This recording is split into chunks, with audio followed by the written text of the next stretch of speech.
मोहिंजोदड़ो एक बहुत कदीम शहर है। ये लफ्ज़ सिंधी ज़ुबान से लिया गया है जिसका मतलब है मुर्दों का टीला। एक बहुत ही वीरान और बंजर इलाका जो आज तक आबाद ना हो सका। वीडियो शुरू करने से पहले हमारे चैनल वॉइस ऑफ पाकिस्तान को सब्सक्राइब कर दें और साथ ही बेल आइकन के बटन को प्रेस कर दें ताकि हमारी वीडियो सबसे पहले आप तक पहुंच सके।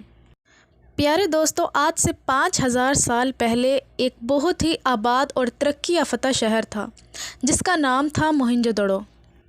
मोहिंजोदड़ो मिट्टी की चीज़ें बनाने में बड़े माहिर थे। वो अपने हाथों से मिट्टी की मूर्तियाँ बना लेते थे और इसके अलावा वो मिट्टी के बर्तन, मिट्टी की ईंटें और मिट्टी से अपने घर भी तैयार कर लेते थे।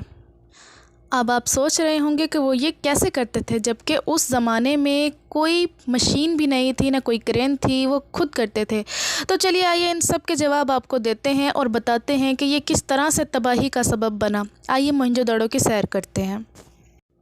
ये है वो इलाका जो आज से 5000 साल पहले, कितने 5000 साल पहले आबाद था।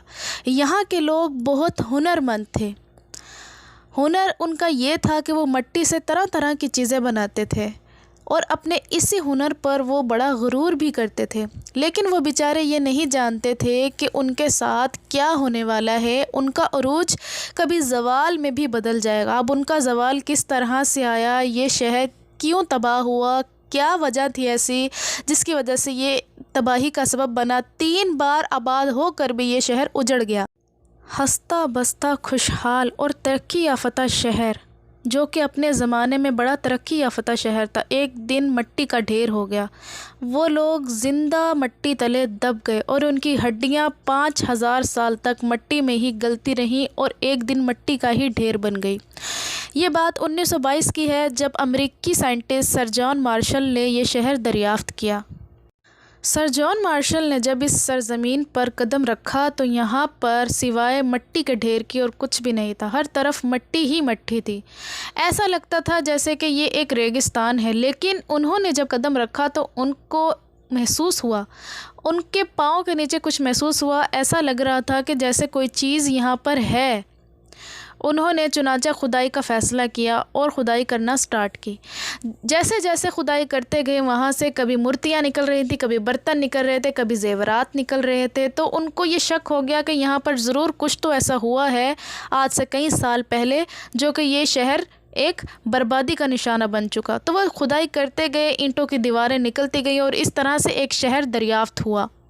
मोहिंजोदड़ो के दरियाफ्त होने के बाद दुनिया जहाँ के साइंसदानों ने इस ज़मीन पर कदम रखा और उन्होंने रिसर्च शुरू की और उनका ये मानना था कि यहाँ पर ज़रूर कोई मिट्टी का तूफ़ान आया था।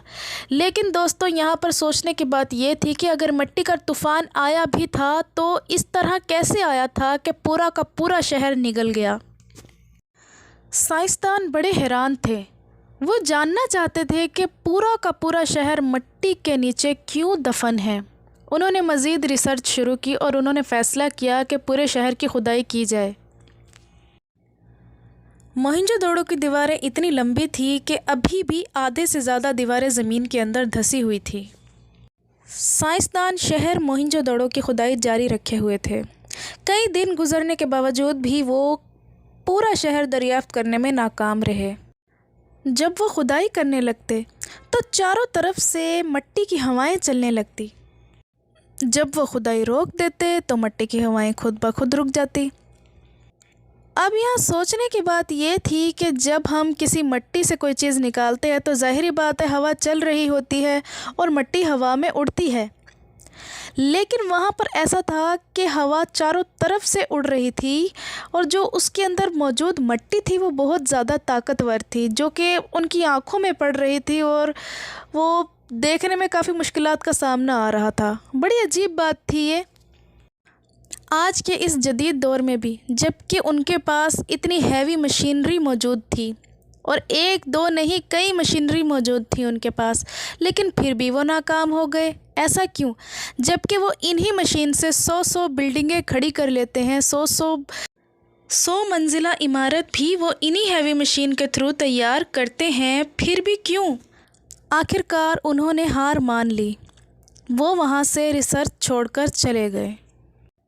اب دوستو سوچنے والی بات یہ تھی کہ وہ مٹی کا طوفان آیا کہاں سے تھا؟